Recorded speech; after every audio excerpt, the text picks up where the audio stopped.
Hello दोस्तों, आपके अपने यूट्यूब चैनल एस स्टडी 21 में एक बार और स्वागत है। हम लोग देख रहे हैं मैथ जीरो टू हीरो। एकदम एकदम हम लोग बेसिक लेवल से मैथ को पढ़ेंगे और हाई लेवल तक जाएंगे। तो चलिए हम लोग देखेंगे। और हम लोग चैप्टर देख रहे हैं फ्रैक्शन। फ्रैक्शन यानी भिन्न को देख रहे हैं। तो चलिए देखेंगे हम लोग भिन्न कहते भिन्न होता क्या है। तो भिन्न ऐसी संख्या जिसे पी बाई क्यू के रूप में व्यक्त किया जा सके वो क्या कहलाता है, भिन्न कहलाता है। जैसे देखिए एग्जाम्पल हम ले लें तो हो जाएगा 2/3, 4/6 या 4/9 ले सकते हैं, √4 ले सकते हैं, √4। देखिए अब आप लोग कहेंगे कि √4 कैसे है, पी बाई क्यू के रूप में कैसे लिया जा रहा है। तो इसका यदि हम लोग वर्गमूल कर रहे हैं तो 4 से कितना बाहर आएगा, 2 आएगा। और इसका हर क्या मान लेंगे, 1। तो ये क्या हो जाएगा, फ्रैक्शन के रूप में हो जाएगा। यानी कोई भी वर्ग है, जैसे 16 है और रूट में है तो वर्गमूल लेंगे तो क्या हो जाएगा, 4, और इसका हर 1 मान लेंगे। तो जिसे पी बाई क्यू के रूप में लिखा जा सकता है उसे हम लोग क्या कहते हैं, फ्रैक्शन कहते हैं, यानी भिन्न कहते हैं। चलिए आगे हम लोग देखेंगे भिन्नों के प्रकार। तो चलिए भिन्नों के प्रकार में हम लोग देखेंगे पहला क्या है, लोवेस्ट फ्रैक्शन यानी संक्षिप्त भिन्न। यानी लोवेस्ट का मतलब कम से कम यानी छोटा से छोटा। तो वो देखिए कह रहा है कि अंश और हर दोनों अभाज्य, यानी इसका एग्जाम्पल क्या हो जाएगा, अंश और हर क्या होना चाहिए, दोनों अभाज्य होना चाहिए। तो क्या हो जाएगा 3/4, या हम ले सकते हैं क्या 7 हो जाएगा आपका 19, फिर हो जाएगा आपका हम ले सकते हैं 3/70 ETC। यानी ये सभी क्या है, संक्षिप्त भिन्न है, यानी जिसके अंश और हर को किसी संख्या से काटा नहीं जा सकता। यानी दोनों का एचसीएफ क्या होना चाहिए, 1 होना चाहिए। चलिए आगे हम लोग देखेंगे। फिर सेकेंड क्या है हमारा, प्रॉपर फ्रैक्शन। यानी प्रॉपर फ्रैक्शन को हम लोग क्या कहते हैं, उचित भिन्न। यानी प्रॉपर फ्रैक्शन क्या होता है, जिस भिन्न का अंश हर से कम होता है। यानी जिस भिन्न का अंश क्या होता है, हर से कम होता है, उसे हम लोग क्या कहते हैं, उचित भिन्न या प्रॉपर फ्रैक्शन कहते हैं। तो इसका एग्जांपल हम लोग देखेंगे। तो देखिए भिन्न का अंश क्या होना चाहिए, हर से कम होना चाहिए। तो हर देखिए हर मान लीजिए 13 हो गया, तो इसका अंश क्या हो जाएगा 4, या ले सकते हैं 9 है तो 2, या ले सकते हैं हम लोग 18 है तो क्या ले सकते हैं 13। ये सभी किसके एग्जाम्पल हो जाएंगे, प्रॉपर फ्रैक्शन या उचित भिन्न के एग्जाम्पल हो जाएंगे ET से। चलिए आगे हम लोग देखेंगे अगला फ्रैक्शन क्या कह रहा है, इम्प्रॉपर फ्रैक्शन। यानी इम्प्रॉपर फ्रैक्शन को हम और किस नाम से जाना जाता है, इम्प्रॉपर फ्रैक्शन को तो विषम भिन्न या अनुचित भिन्न भी कह सकते हैं। तो देखिए जिस भिन्न का अंश क्या होना चाहिए, हर से अधिक होता है, वो क्या होता है, अनुचित भिन्न होता है। जैसे इसके एग्जाम्पल में हम लोग देखेंगे तो भिन्न का अंश क्या होगा, हर से अधिक होगा। तो देखिए मान लीजिए इसको ले लेंगे 13/5। देखिए अंश बड़ा हो गया और हर इसका छोटा हो गया। और फिर ले सकते हैं हम लोग 17/6 या 19/4। ये सभी किसके एग्जाम्पल हो जाएंगे, विषम भिन्न यानी इम्प्रॉपर फ्रैक्शन के एग्जाम्पल हो जाएंगे। ठीक है, फिर आगे हम लोग चलेंगे। तो अगला क्या कह रहा है, मिक्स फ्रैक्शन यानी मिश्रित भिन्न। मिश्रित भिन्न किसे कहते हैं, तो ऐसा भिन्न जो पूर्णांक तथा एक भिन्न से मिलकर बनी होती है। यानी इसमें क्या होना चाहिए, एक पूर्ण अंक होना चाहिए और एक भिन्न भी होना चाहिए। यानी एक पूर्ण अंक और एक भिन्न के रूप में, यानी पी बाई क्यू के रूप में एक संख्या भी होनी चाहिए। तो देखिए इसका एग्जाम्पल हम लोग लेंगे तो क्या हो जाएगा 1/3। देखिए एक पूर्ण अंक हो गया और एक फ्रैक्शन हो गया।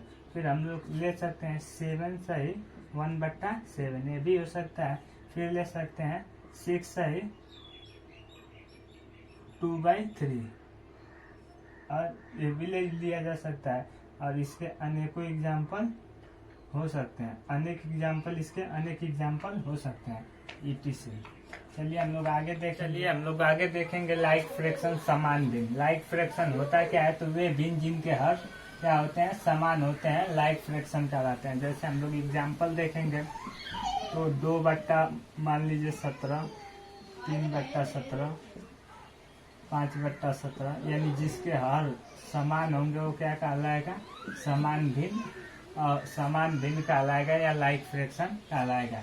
जैसे 5/17 है तो ये क्या है, अंश है, और ये नीचे वाला हर है, तो हर क्या होना चाहिए, समान होना चाहिए। देखिए इसमें भी 17, इसमें भी 17 है और इसमें भी 17 है, तो ये क्या कहलाएगा, लाइक फ्रैक्शन कहलाएगा। देखिए नोट क्या कह रहा है कि समान हर वाली भिन्नों में वही भिन्न बड़ी होती है जिसका अंश सबसे बड़ा होता है, यानी जिसमें इन भिन्नों में जिसका हर बराबर रहता है तो वही भिन्न सबसे बड़ी होती है जिसका अंश सबसे बड़ा रहता है। तो इसमें कौन सा सबसे बड़ा हो जाएगा, तो 5/17, क्योंकि 5/17 में ही अंश सबसे बड़ा है। चलिए आगे हम लोग देखेंगे अनलाइक फ्रैक्शन, असमान भिन्न। असमान भिन्न क्या होता है, तो वे भिन्न जिनके हर क्या होते हैं, असमान होते हैं, वे भिन्न जिनके हर क्या होते हैं, असमान होते हैं, तो क्या कहलाते हैं, असमान भिन्न कहलाते हैं। जैसे देखिए 3/5, 3/7, 3/11 etc, यानी ये सभी क्या कहलाएंगे, असमान भिन्न यानी अनलाइक फ्रैक्शन कहलाएंगे। इसमें क्या है, हर असमान है, और जिसमें हर समान था वो क्या कहला रहे थे, लाइक फ्रैक्शन कहला रहे थे। चलिए आगे हम लोग देखेंगे इनवर्स फ्रैक्शन, यानी इनवर्स का मतलब होता है व्युत्क्रम भिन्न, फ्रैक्शन का मतलब भिन्न। इनवर्स फ्रैक्शन का मतलब क्या हो जाएगा, व्युत्क्रम भिन्न। किसी भिन्न को पलट के लिख दिया जाए तो क्या कहलाता है, व्युत्क्रम भिन्न कहलाता है। जब देखिए एग्जाम्पल, जैसे 3/7 है तो इसका व्युत्क्रम भिन्न क्या हो जाएगा, व्युत्क्रम भिन्न क्या हो जाएगा इसका, तो 3/7 है तो अब क्या लिख सकते हैं, 7/3, या इसका क्या कहलाएगा, इनवर्स फ्रैक्शन कहलाएगा। चलिए आगे हम लोग देखेंगे डेसिमल फ्रैक्शन, यानी दशमलव भिन्न क्या होता है।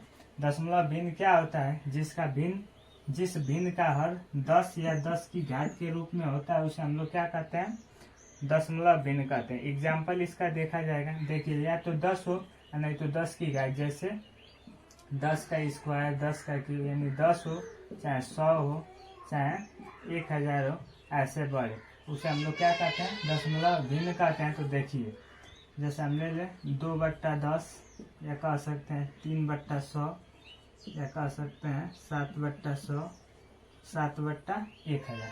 देखिए 10 के घात के रूप में होने लगा, 10 पे 1 घात, 10 पे 2 घात, 10 पे 3 घात, तो ये 10 के घात के रूप में है। इसको लिखेंगे कैसे, दशमलव भिन्न को, देखिए 1 के साथ जितना जीरो रहता है उतने अंक पे दशमलव लगाते हैं, तो 1 के साथ 1 जीरो है तो 1 अंक पे दशमलव, फिर 1 के साथ 2 जीरो है तो क्या हो जाएगा, 2 अंक पे दशमलव आ जाएगा, फिर 1 के साथ 3 जीरो है तो कितने अंक पे दशमलव हो जाएगा, 3 अंक पे दशमलव हो जाएगा, 1 2 3, 3 अंक पे दशमलव यहाँ, 2 अंक पे दशमलव यहाँ, 1 अंक पे दशमलव, ये हमारा क्या हो जाएगा, आंसर हो जाएगा। चलिए आगे हम लोग देखेंगे इनके प्रकार, यानी टाइप्स ऑफ डेसिमल फ्रैक्शन। तो इसमें कितने प्रकार हैं, 3 प्रकार हैं। पहला इसमें है पुनरावृत्ति दशमलव भिन्न, यानी रिकरिंग डेसिमल फ्रैक्शन। क्या होता है, तो वह दशमलव भिन्न जिनमें दशमलव के बाद एक ही अंक बार बार आता है, यानी इसमें क्या होगा कि दशमलव के बाद एक ही अंक बार बार आएगा। इसका एग्जांपल ले लेंगे तो 0.6666। देखिए दशमलव के बाद एक ही संख्या बार बार आ रहा है तो इसको कैसे लिख लेंगे, 0.6 पे बार। जब कोई संख्या दोहराना शुरू हो जाता है तो उसको क्या लिख लेते हैं, उस पर बार लगा लेते हैं। फिर आगे चलेंगे, सेकेंड क्या कह रहा है, सेकेंड है शुद्ध पुनरावृत्ति दशमलव भिन्न, यानी प्योर रिकरिंग डेसिमल फ्रैक्शन। वह दशमलव भिन्न जिसमें दशमलव के बाद सभी अंकों की पुनरावृत्ति हो, यानी दशमलव के बाद इसमें क्या होगा, सभी अंकों की पुनरावृत्ति होगा। तो इसका एग्जाम्पल देखेंगे तो क्या हो जाएगा, जैसे देखिए 0.575757, देखिए 5757 की पुनरावृत्ति हो रही है तो इसको लिख सकते हैं 0.57 पे बार। चलिए आगे देखेंगे, इसी का एक एग्जाम्पल और देखेंगे, 0.786786 देखिए सभी संख्याओं की पुनरावृत्ति हो रही है तो इसका क्या लिख लेंगे, 0.786 पे बार। अब आगे अगले वीडियो में हम लोग देखेंगे कि इसको फ्रैक्शन में कैसे चेंज किया जाता है, इसको और इसको। चलिए अगला है मिश्रित पुनरावृत्ति दशमलव भिन्न, यानी मिश्रित पुनरावृत्ति दशमलव भिन्न क्या होता है, मिक्स रिकरिंग डेसिमल फ्रैक्शन। तो वह भिन्न जिसमें दशमलव के बाद सभी अंकों की पुनरावृत्ति नहीं होती है। इसमें सभी अंकों की हो रही थी और इसमें सभी अंकों की पुनरावृत्ति नहीं होगी। अर्थात कह सकते हैं कि कुछ की ही होती है, कुछ की नहीं होती है। जैसे इसका एग्जाम्पल हम लोग ले लेंगे। एग्जाम्पल इसका क्या आ जाएगा, देखिए 0.576, ठीक है। फिर ले लेंगे 7676, तो इसको कैसे लिख लेंगे, देखिए 76 की पुनरावृत्ति हो रही है तो इसको लिख लेंगे 0.576, यानी 76 पे बार। चलिए इसके आगे हम लोग अभी कंटिन्यू इस डिफिनेशन को ही देखेंगे, फिर उसके बाद से क्वेश्चन शुरू किया जाएगा, जिससे हम लोग डिफिनेशन पढ़े रहेंगे तो हमें क्वेश्चन करने में आसानी होगा। तो चलिए अब अगले वीडियो में इसके आगे देखा जाएगा। यदि आपको वीडियो पसंद आए तो वीडियो को लाइक करें, चैनल को सब्सक्राइब करें और शेयर करना ना भूलें। धन्यवाद।